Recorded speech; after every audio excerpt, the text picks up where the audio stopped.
young soldier was deployed to Afghanistan for 2 months and came back to find his personal items totally covered with mold. And this is not an uncommon story. This was just a very, I say, emotionally evoking story.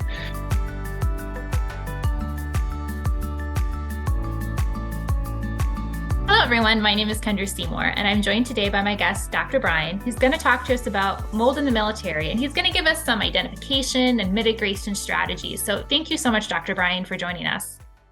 Thank you so much for having me. Really appreciate the opportunity to share some perspective and experience from the military side of the house. And now that I'm recently transitioned, this is an excellent opportunity to share some lessons learned.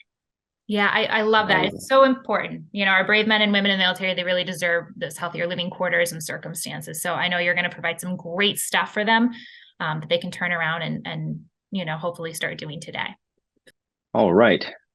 Good on video and audio? All good. Perfect. Okay. Well, once again, thank you so much for having me. So I'm a Army family physician that recently transitioned, so currently a veteran. I was a major in the medical corps for the U.S. Army, and by board certification, I'm a family physician, but I do lifestyle and performance medicine, and most recently I've been doing functional medicine-based muscle centric medicine with Gabrielle Lyon. So I get the honor and the privilege to be able to work hand in hand with Dr. Gabrielle Lyon and provide care to elite entrepreneurs, elite warfighters, and just in general, awesome population of individuals. So thank you for letting me get to share some of my previous lessons learned and perspective about mold in the military. So this is just a space holder and making sure that we get a quick moment to reflect. I'm going to be sharing with you lessons learned and perspective from the military side of the house, but just a quick moment to honor the men and women that serve. And it is a family sacrifice to provide this service. So truly it's the men and women and the families that back them and the generations of these families that contribute to our health, wellness, safety of the nation.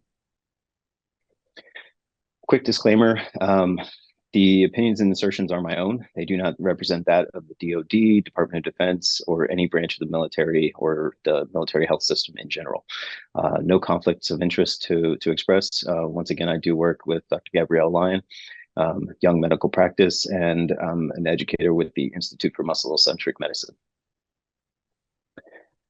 So today you're going to get, once again, information about mold in the military context, some strategies to identify and to mitigate, but you're also going to get a small taste of how we think and how we plan for mission sets in the military setting. So on the right, you'll see it says 4 steps of IPB, which is intelligence, preparation of the battlefield. And this is part of composite risk management. So when we think about understanding the context of the battlefield and all of the factors that contribute to decision making and developing and executing in mission sets in the operational environment, this is just a small glimpse into our thought process and specifically how we identify and mitigate risk. So from our perspective today, we're going to be talking about mold as the risk. And we're going to be defining the operational environment or the battlefield environment. We're going to be describing the impact that mold has on both our physiology and military readiness in general. We're going to talk about how you can evaluate the threat of mold in the operational environment. And then we're going to talk about some courses of action or mitigation strategies for that mold in the operational environment.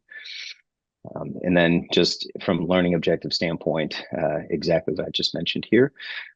Part of that mitigation strategy and those courses of action that we'll be talking about will be how to document and some examples of appropriate documentation and where those documents need to land and live. But then also how to build and leverage your team. Who's on your team? Who can help you make decisions and get some solution options in front of you? And then also from the perspective of lifestyle and nutrition, where can you start with self-care first? And what can you do to really decrease how much of a burden mold exposure is going to have on you? And also how to unravel or reverse some of the burden that the mold exposure may have had on you already. So once again, we're going to start off by defining what is the operational environment. What do I mean when I say that? And where do you find mold in the operational environment in the military context? So typically when people thinking about military operational environment, they usually think of firing weapons, downrange, catching bad guys, putting life at risk, being in degraded living conditions.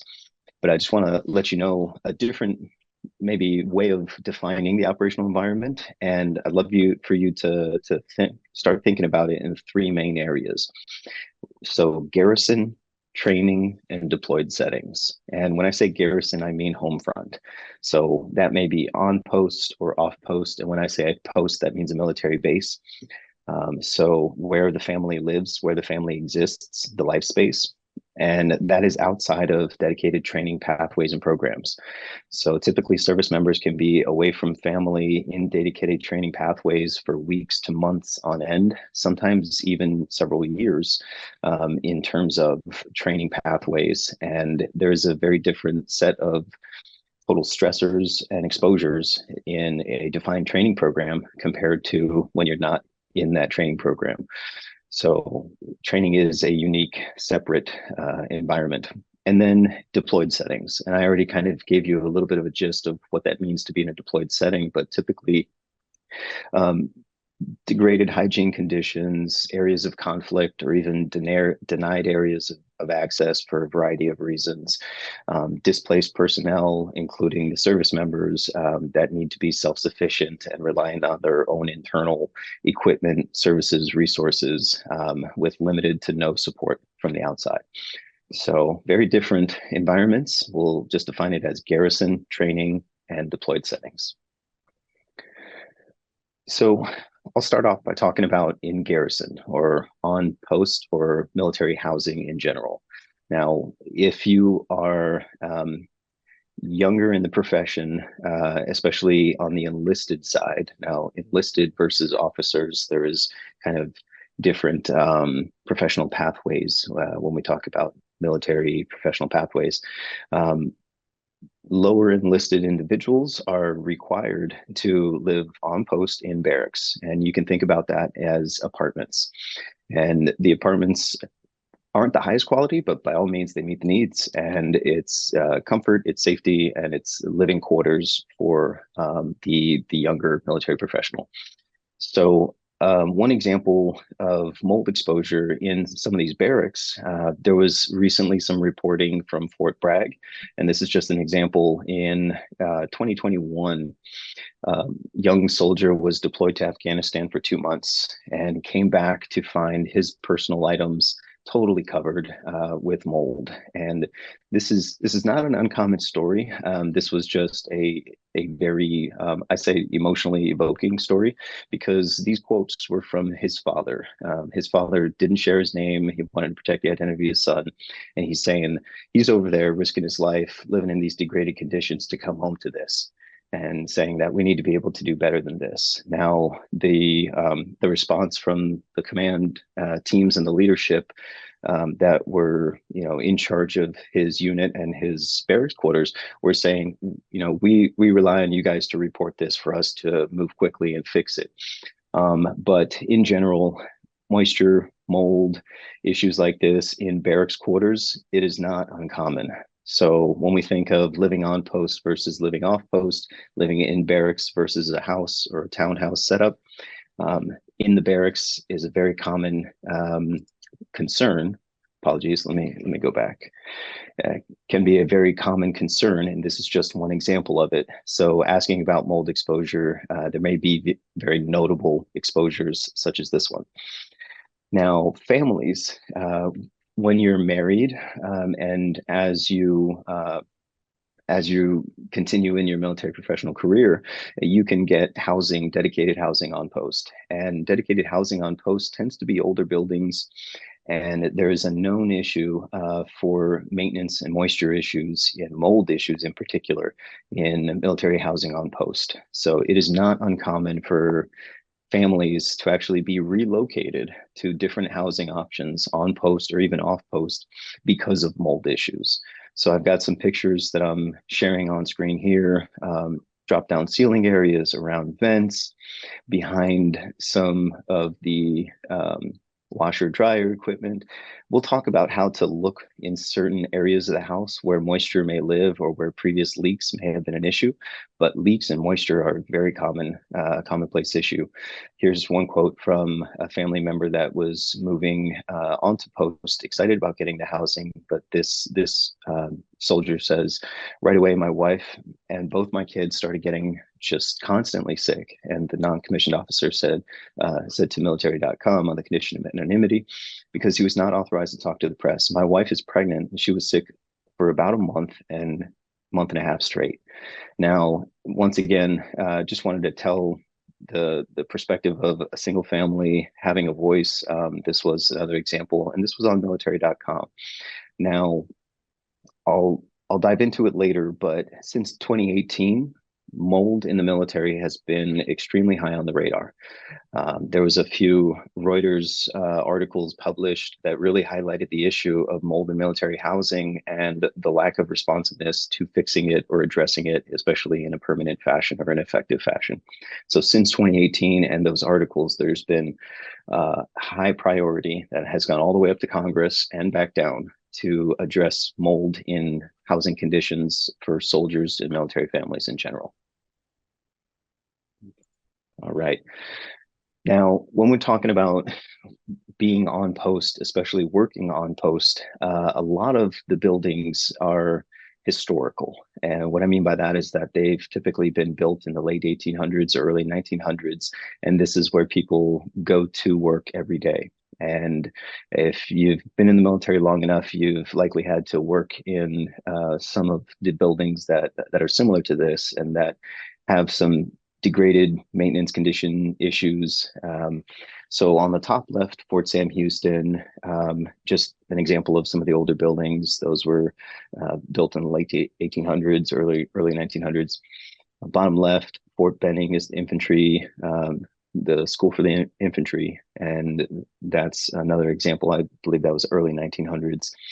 And then on the right, you've got Fort Riley, Kansas, and those are just some examples of where people will report to and stay, report to work daily and stay for a full 7 to 3, 8 to 5 job. Mold in military equipment. This is notable because it boils down to how we maintain and upkeep our military equipment. There's a lot of canvas-based materials that we use out in the field, once again, in degraded conditions and in varying weather conditions. So on the left here, we have just a couple examples of tents. Now, the types of tents have changed over time, but the material is generally the same, and the potential for mold development and mold growth in these tents is always going to be a concern. So how units maintain and upkeep their equipment is always critical to the mission, but it's definitely an opportunity to ask, evaluate, and dig a little deeper. On the top right is an example of a canvas cover for an open back Humvee. And we've got equipment and vehicles that vary in size and also vary in how often they get checked in the back of the motor pool. So you could have rain that seeps into the back of some canvas covered vehicles and mold develops, and nobody truly gets in there and checks it until they take it out on a training exercise or even a mission. And now you've got mold that's been festering in an area that people are continuing to store equipment in because they have no other option. And perhaps it's either just been neglected, overlooked, or they just didn't know how to deal with it.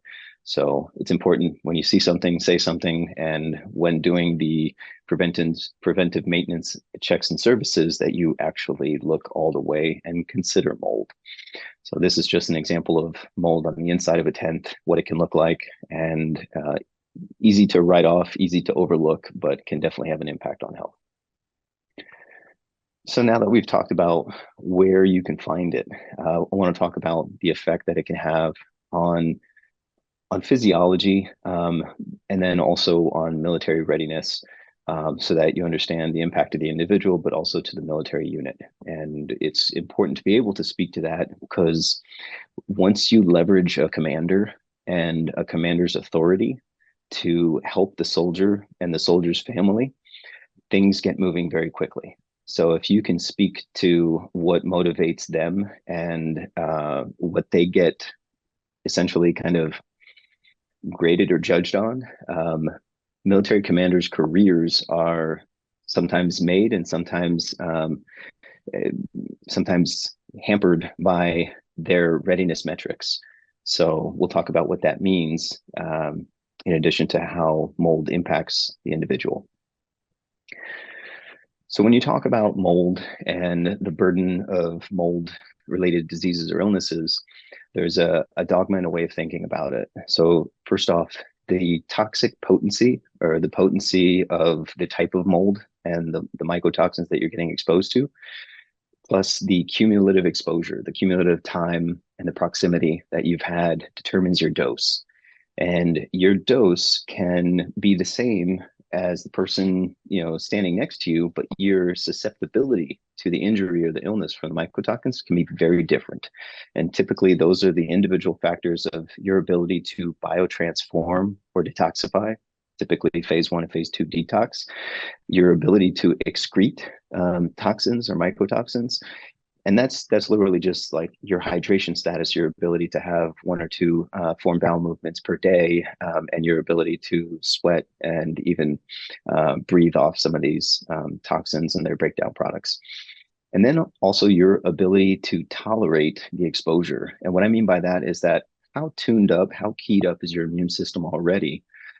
How prone are you to inflammation and oxidative stress? How much resiliency do you have in the tank that can handle the inflammation, the oxidative stress, and some of these other burdens that the mycotoxins will have on the body?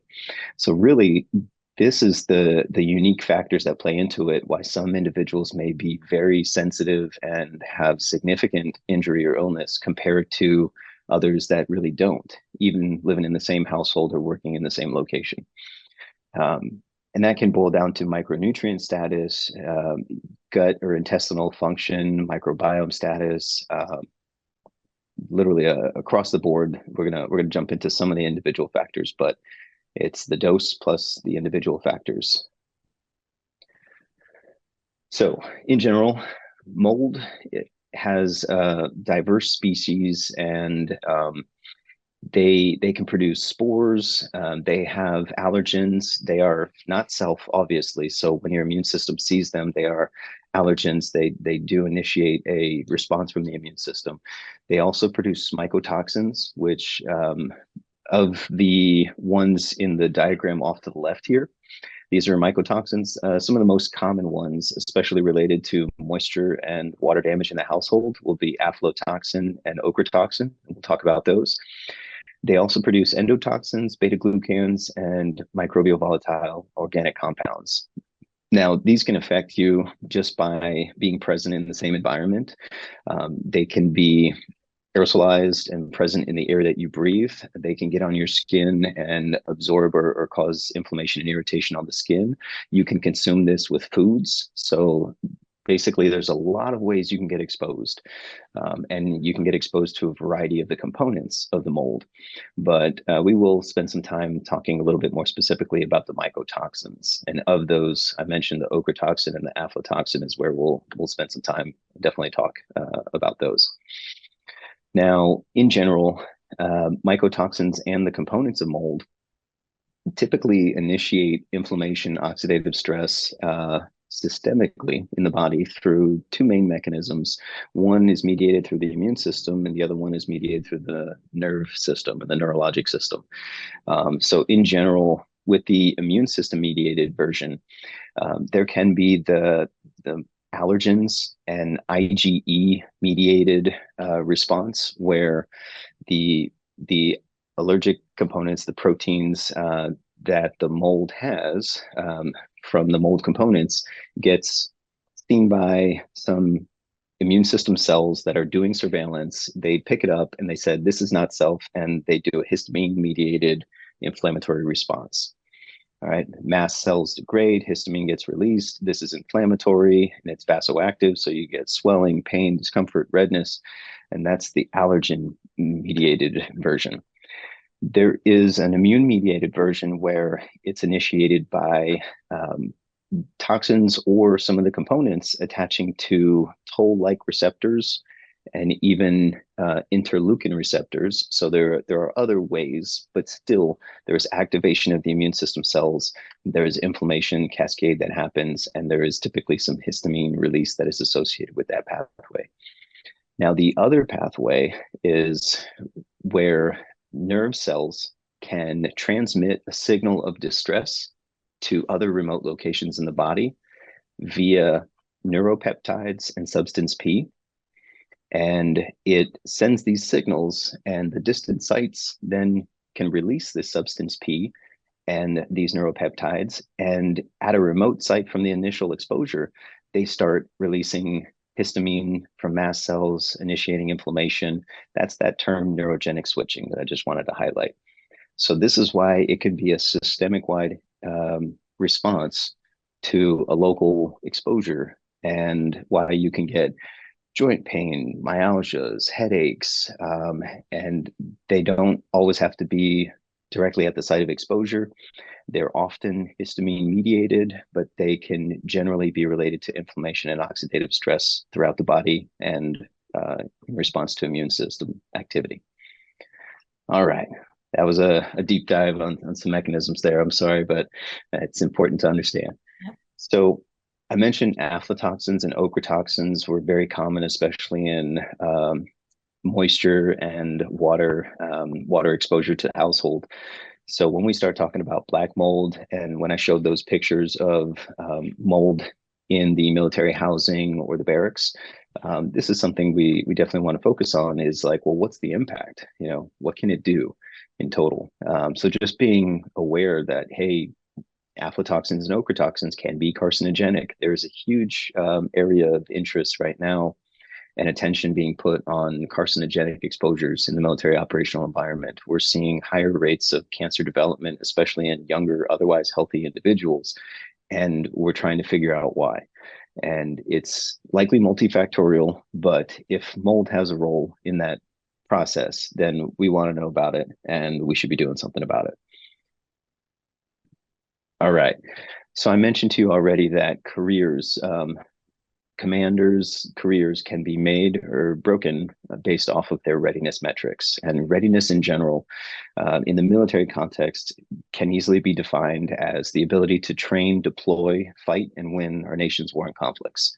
So when you think about it and break it down to the ability to train, deploy, and fight, if you're missing days from training because of illness, or getting medications that are on lists of non-deployable medications that require 90-day stabilization periods in order to deploy, you're immediately talking about readiness. And you're immediately talking about either an individual or their family unit, or even a group of individuals' ability to train, deploy, and fight. Now, not only is it the ability to train, the ability to deploy, it's performance. So weight gain is easier, weight loss is more difficult, and cognitive and physical performance can be impaired when you've got ongoing exposures to mycotoxins or mold.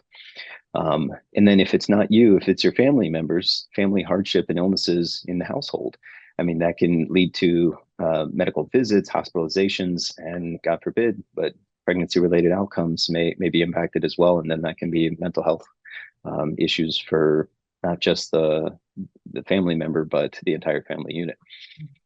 There is There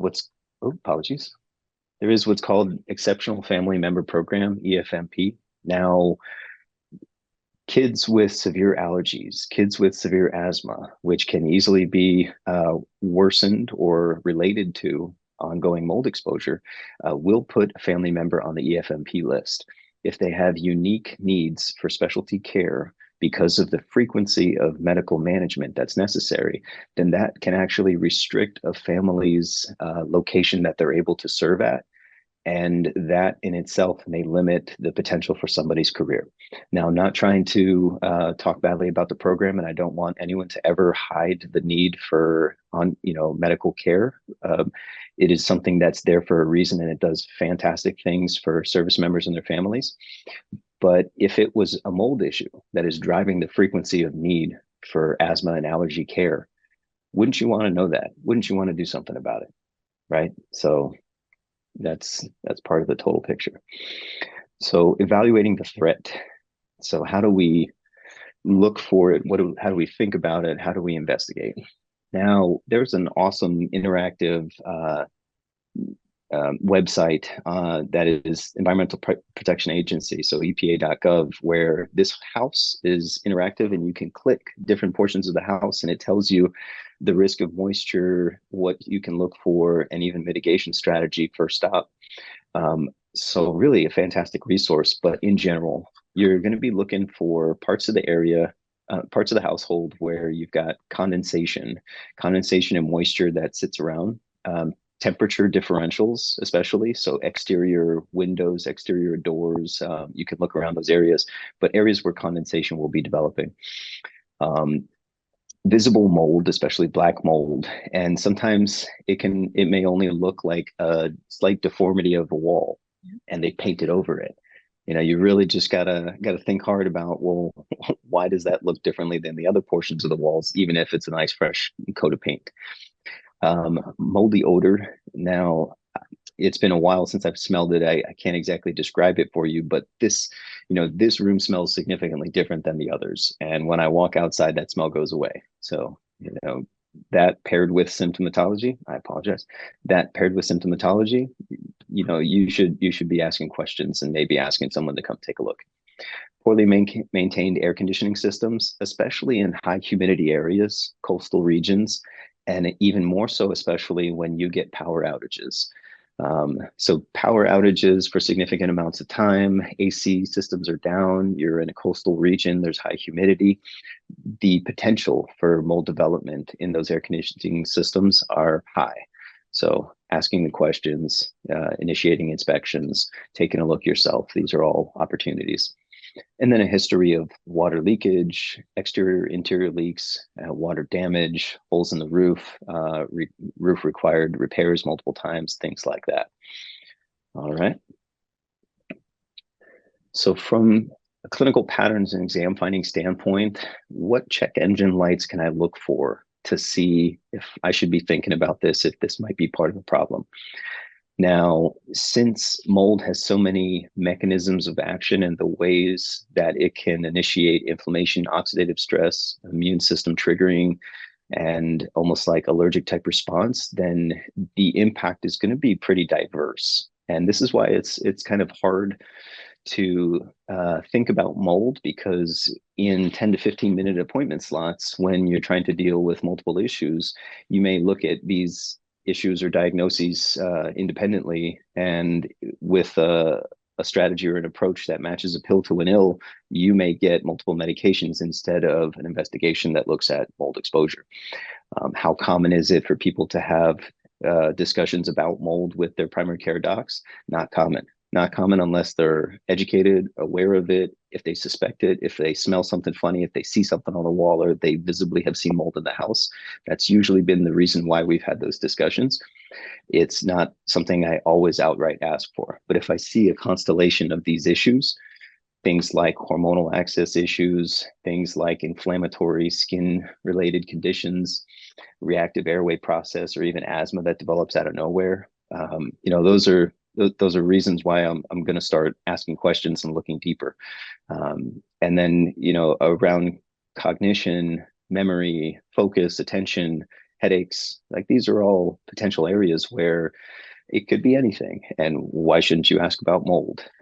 We've recently been focusing a lot of attention on heavy metal exposure and munition exposure, and industrial chemical or even like fuels, but I think mold needs to be included in that thought process.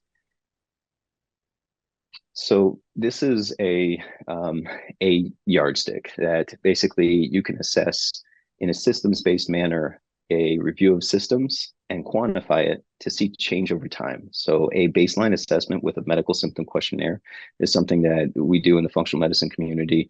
It's a great tool. It is not heavy metal specific. So if you were to Google medical symptom questionnaire, you can find it, but typically there's a couple links that say it's toxin or heavy metal specific. It is not at all. I did put a link up here. If you are able to get to the PDF and you click it, you can download a version of it, take it yourself. And it just gives you an idea of a starting point of systems in these areas off to the right. And you may see, once again, broad symptoms, various systems impacted that are inflammatory, oxidative stress related, and perhaps a little more so in like head. We talked about headaches, skin, lungs, digestive tract, joints, muscles, weight, energy, mind, emotions. So across the board, you can see a pretty significant impact. Now, this is just one example of laboratory assessment, laboratory evaluation, and this is by no means a standard or something that is easily accessible through the military health system. I never got to run these labs on my patients when I was practicing in the military health system. And by all means, there's other options. This is just one that I'm familiar with and that we use regularly in our practice. So this is an example from Great Plains Lab, and they evaluate for the mycotoxins. And of the mycotoxins, you can identify, red, yellow, green, and quantify your current burden. Now, what's really nice about these studies is that paired with, hey, where am I at right now, and which one's at a normal range? It also provides an explanation of where you can find this in your environment. What's the likely source or possible sources? And then they even discuss what treatment strategies or starting points for nutritional strategies could be helpful. So really, this is a fantastic resource. The lab assessment is paired with some further discussion. Where can I find it? What are the sources? And what are some initial treatment strategies, or what should I be asking for? So I've found this very helpful. Now, we're going to talk about courses of action and strategies to mitigate. In general, I'm going to focus on three main things. One is, how do I quantify and document? What do I need to document? What does that documentation look like? And then how can I build and leverage my team? Who can help me address this issue? It's easy to feel overwhelmed, especially if a family member is forward or in a training environment and you're single parenting it, and who's got time for that? So how do you leverage your team? And then how can I use lifestyle and nutrition to decrease the burden, decrease the chance of this being an issue for me, or start to unravel some of the issues that mold has created? So first off, knowing what to look for in the house or suspecting it is the first part, and then inspect. And you can inspect yourself, but be mindful that the dose is going to be different depending upon what mold or toxin might be there, and how heavy of a burden it might be. So you may ask for professional help and ask a professional to come in and inspect instead of just doing it yourself. But a picture is worth 1,000 words, and whoever's doing the inspection can and should take some pictures. And if you're able to be present for that inspection, take pictures too, just so you have that and have it available. Make sure there's a report that's created, whether it's something you wrote up with pictures, something a professional wrote up with their inspection findings, and make that available, scanned into medical records. Recently, especially in special operation forces community, there was a decision made to essentially make records legitimate for understanding exposures if they were scanned into or part of the medical record. So ensuring these records are made into medical record system is extremely important. All right. And we used to do just what's called memorandum for record, where you do a memo, a little brief, and you sign it and your commander signs it, and it lives in your military folder, your I love me folder, we call it, forever. But that is no longer justification or enough to be considered as part of the longitudinal exposure record. It needs to be part of the medical record. And there have been plenty of instances where an inspection was performed, apparently by a professional, with or without the person being present, but the suspicion being high enough to where, like, I really don't think that their negative finding result is what is true or is accurate enough. So you may even need to bring in a second, or even pay for a separate consultant as a separate inspection. So, don't be afraid if you think it is high suspicion and you're dissatisfied with the quality of the inspection or the findings in total, you may want a second opinion. So for clinical suspicion only, you've got symptoms, you've confirmed presence, maybe you've got some pictures and a report that was initiated either by yourself or by someone that did a full inspection and their findings. This is a note, a way that you can get something drafted up and signed by a physician to scan into the medical record and to help communicate with anyone that you need to start kind of putting a fire under their behind. To whom it may concern, I'm writing this note in support of my patient, whom I evaluated in clinic last on date and have been providing care for since blank. Name has been requiring treatment for symptoms that we suspect are related to a mold exposure in their place of either residence or employment. The flares in their symptoms correlate directly with their time spent in this space and have persisted despite trials of multiple medications. The recommended treatment course includes removal of the ongoing exposure, which requires your support. Name would benefit from relocation, either temporarily or permanently, while the space is fully inspected and mitigated. We have scanned all available inspection reports and photos of this space into our medical records and have attached them for your consideration. I appreciate your support in caring for my patient and thank you in advance for any accommodations you're able to make. This is verbiage that just says, we know it's related, we've found it, we've got records of it in our records, and here's some records for you to look at, and we need your help. So really, this is one letter that can move a lot of stakeholders to supporting you, because it's saying, we know it, we have evidence of it, and we need your help. So that was just one example. If you have clinical suspicion and some pictures, maybe a report, something scanned into the medical record. If you have lab confirmation, there's a slight tweak that I created just as an example, that the change here from the last one was that name has been diagnosed with contact exposure to mold, for which we have laboratory confirmation of mycotoxin burden. He or she has been requiring treatment for symptoms related to this exposure and their place in their place of residence or employment. That basically just says, hey, our level of evidence of the connection and the reasoning is just a little bit higher, and we've got evidence. So once again, this can be drafted up by a person, any person, and provided to their physician to say, can you make this yours? Can you put your signature block, and can you scan this into the medical record? And then get a copy of it for yourself and use that to leverage communications to move some stakeholders to action. So when I talk about documentation, it's important also to document responsiveness to reporting. And when I talk about that, it could be email format, it could be text message, but maintaining a log of who you notified, when, what you told them, because once again, since 2018, there has been a very high priority, a renewed vigor in addressing mold in the military context.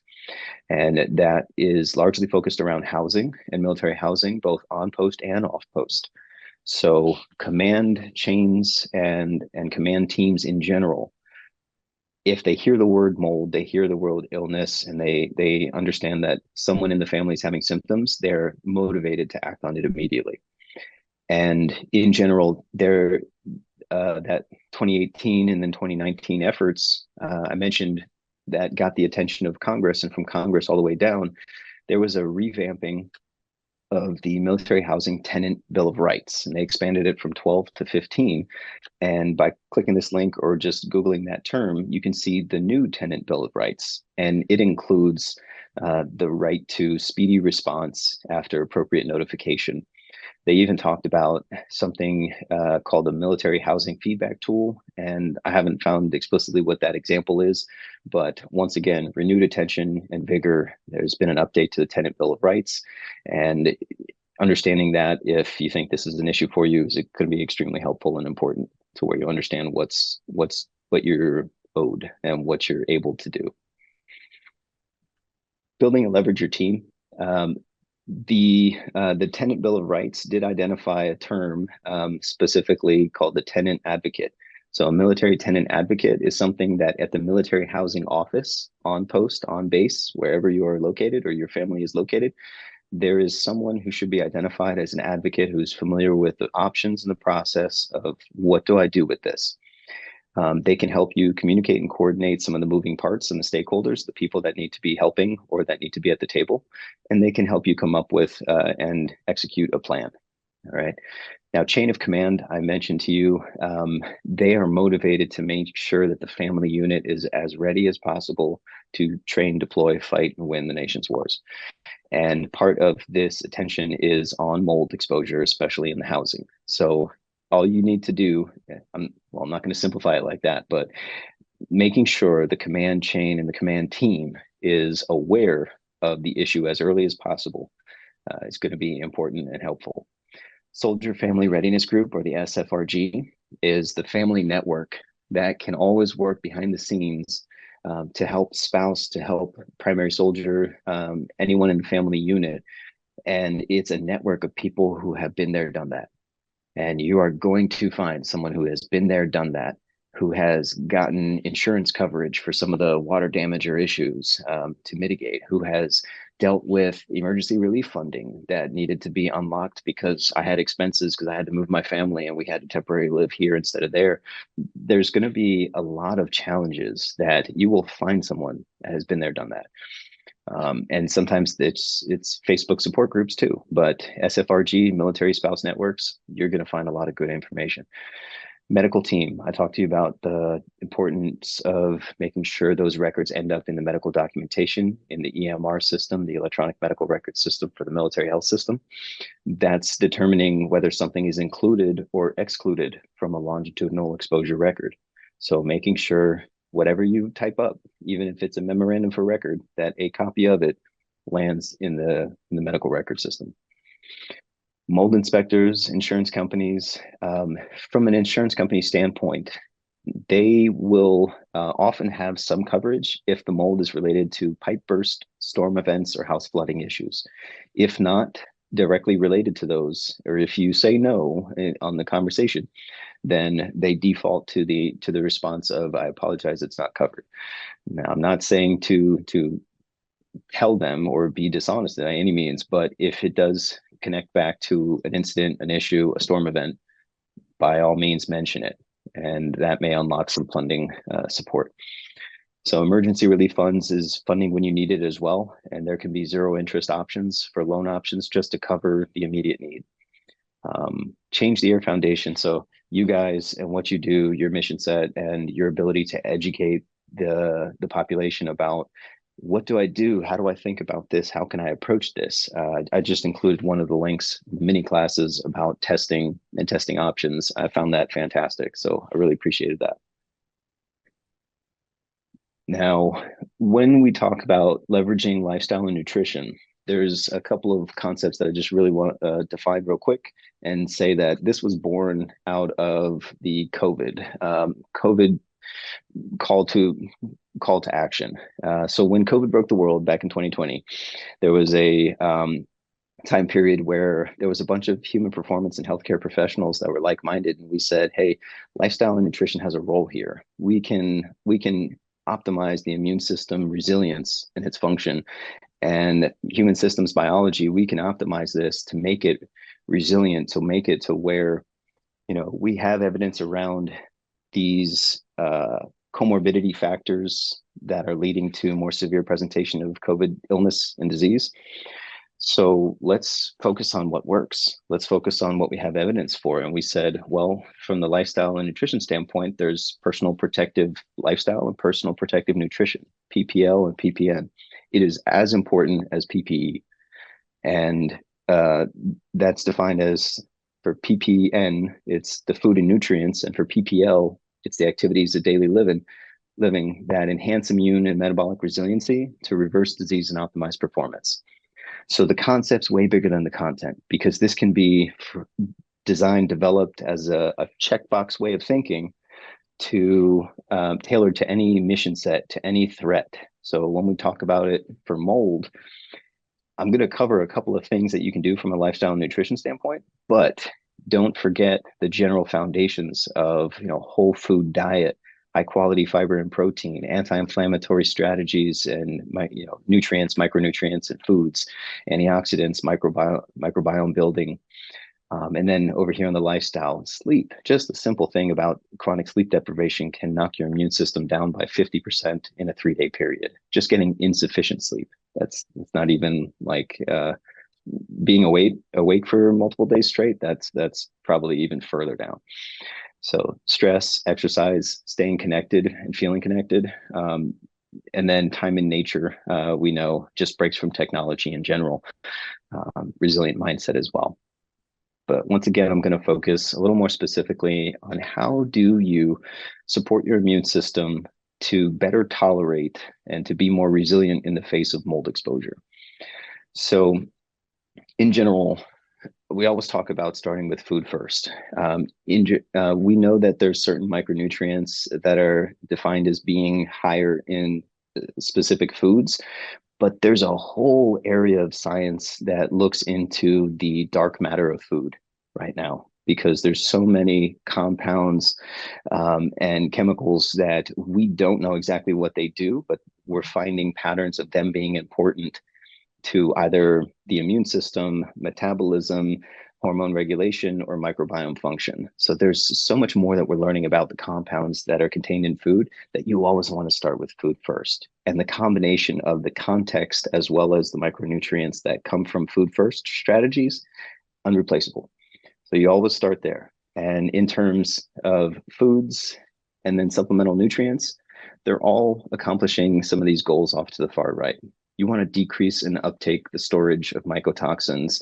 So any opportunity to bind it with dietary fiber and adsorb some of those toxins and pass them through the GI tract or even the urinary system, like that's part of it. So a simple act of staying hydrated is extremely important. And then mitigate inflammation and oxidative stress, upregulate those detoxification phase 1 and phase 2 biotransformation pathways, increase the elimination through the intestinal and urinary tracts, and then support microbiome and intestinal integrity and function.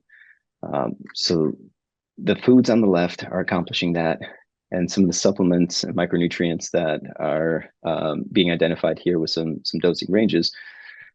Single disclaimer here, I'm not offering this as a treatment. This is just generally some strategies that can optimize some micronutrient levels or achieve certain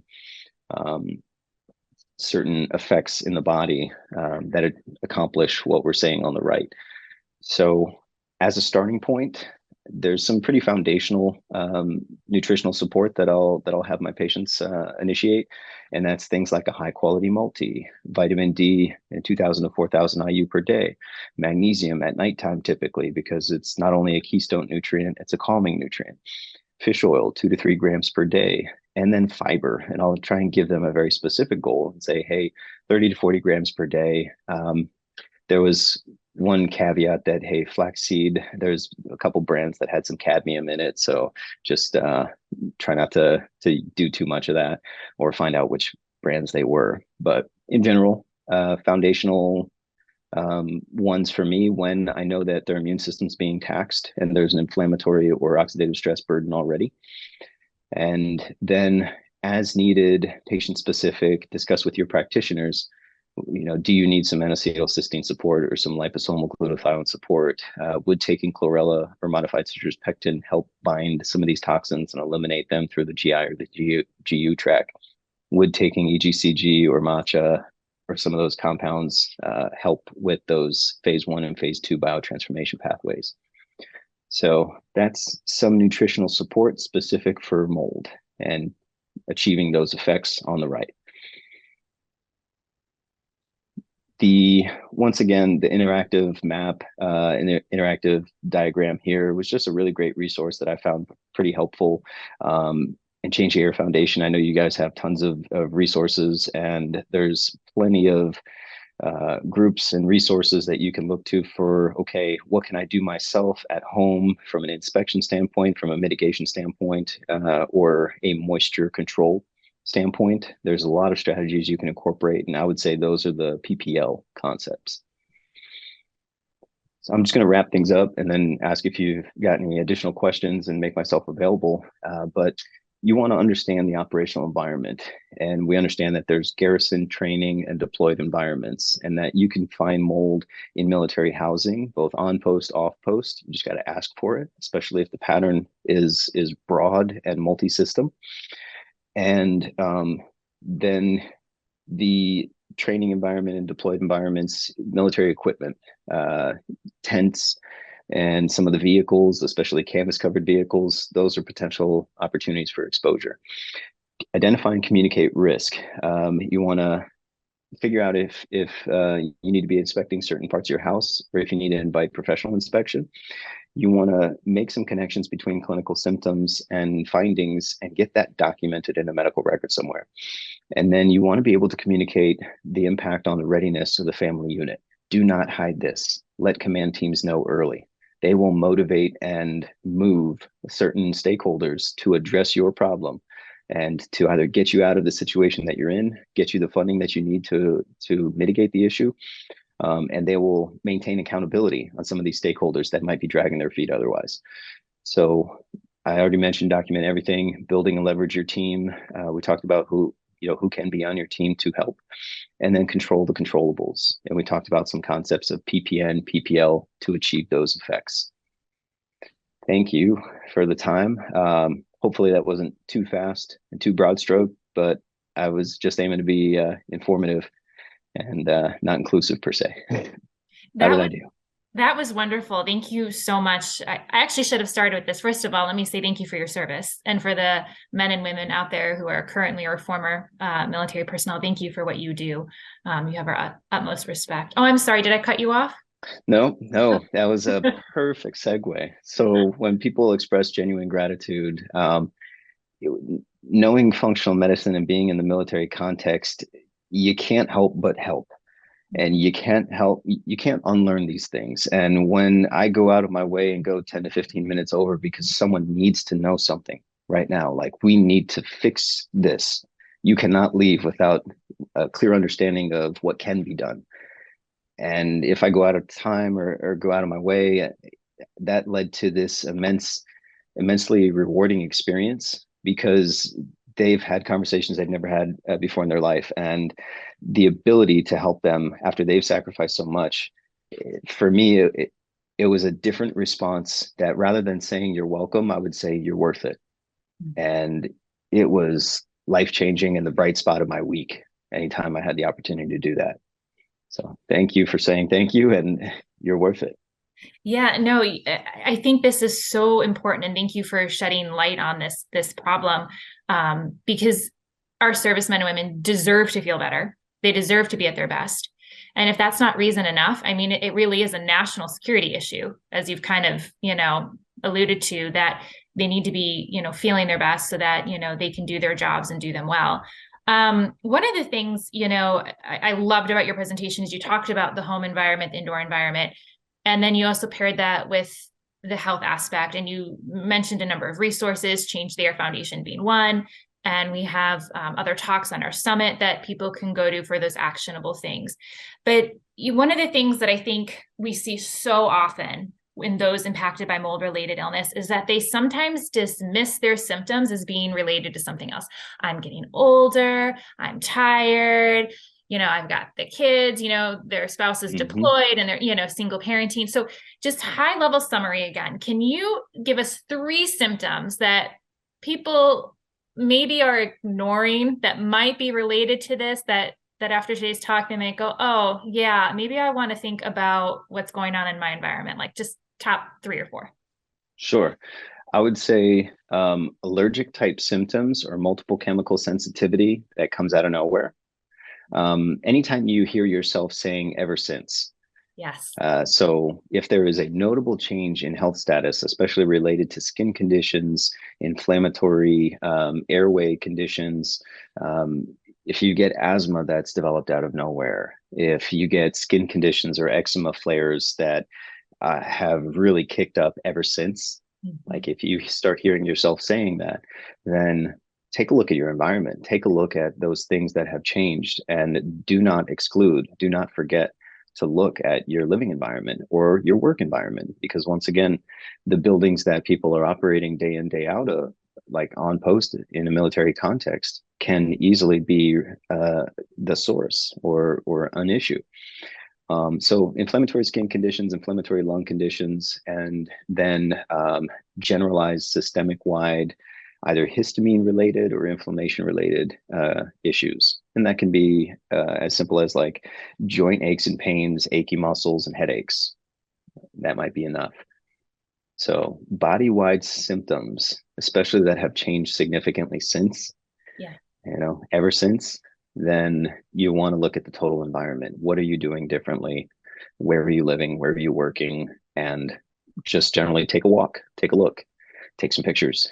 Yeah. Document. I love that. Yeah. Cause I think sometimes, people don't realize, sometimes they'll move from a home and symptoms will go away and they won't make the connection that maybe it has something to do with that indoor environment. And the tricky thing, just to kind of add to that about living in a water damaged or moldy environment, is that, you may have one set of symptoms, somebody else is going to have a different set of symptoms. And you talked about that at the beginning, which I love, that it's going to depend on dose, duration, and, pre-existing conditions and just, your body makeup in general. I do want to offer one tidbit for anyone listening, and maybe you can comment on this and then we'll wrap it up, I promise, because I know we're over time. But one of the things that we see happening, this is not just in military housing, in general, dead or dormant mold is still a health hazard. Stopping the water source is an important step, but you have to remove that mold growth or that colony. You cannot paint over mold, and that does not solve your problem. And so we sometimes see that as you can't put bleach over mold. We don't recommend that. You can go to our website to learn about why. That you want to make sure when these interventions are happening in your home or your building, that they're being handled correctly, because you don't want to risk exposing yourself further to those mycotoxins and mold fragments and mold spores, because in any state, it's a problem. Do you have anything to add to that? I just wanted to make sure people... You nailed it. Yeah, okay. The fragments, the spores, the components, and some of the mycotoxins that are already present. Like there's components that will still wreak havoc. Yeah. Yep. Yeah. Thank you so much for your time today and this presentation. It was so actionable, and I love that you're going to make it available as a PDF. So all those great links, all those reference things, people can check it out. So when you're done, maybe head on over if you're listening and download that PDF. Thank you so much again for being here. Appreciate you tremendously. Thank you. And for anyone listening, do me a favor. If you found this helpful, be sure to check out our other interviews on our summit, but head on over to changetheairfoundation.org and check out our newsletter and sign up, because that really is the best way to get helpful interviews and information and tips like this directly to your inbox, because you're worth it. Scale your line. All right. Thanks so much. Take care. Bye-bye.